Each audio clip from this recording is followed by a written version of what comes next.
வணக்கம் அன்பு சொந்தங்களே. யாரிடாவது ஏதாவது வாங்கிக்கிட்டு அவங்கள எப்படி இழுக்கடிக்கிறதுங்கிறத உங்களுக்கு ஒரு டிப்ஸ் சொல்ல போகிறேன். அதாவது நான் வாங்கிட்டு வியாழக்கிழமை தரேன் சொல்லியிருந்தா, அந்த பார்ட்டி வியாழக்கிழமை வந்தா, என்னாச்சுன்னு கேட்கும்போது வியாழக்கிழமை தருகிறேன் என்று சொல்லலாம். அவர் சொல்லுவார், "இன்றைக்கி தானே வியாழக்கிழமை" அப்படின்னு. நான் சொன்னது அடுத்த வியாழக்கிழமை அப்படின்னு சொல்லலாம்.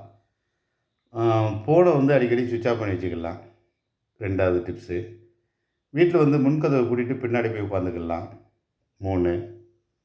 இப்போ டச் ஃபோனில் இந்த நம்பரை பிளாக் பண்ணுறது இருக்கு. என்கிட்ட பிஸி டோன் இருக்கு. அந்த மாதிரி பிளாக் பண்ணிக்கலாம். 4. நீங்கள் யாரிடமும் சந்தோஷமாக கலகலன்னு சிரித்து பேசிகிட்டு இருக்கும்போது அந்த கொடுத்த பாட்டி வந்துட்டாப்புலன்னா மூஞ்சி சோகமாக வச்சுக்கலாம். அப்புறம் பார்த்தீங்கன்னா, பேங்கில் லாக் ஆகிருக்கு, லாக்கு திறந்ததோடு எடுத்து தரேன்னு சொல்லலாம்.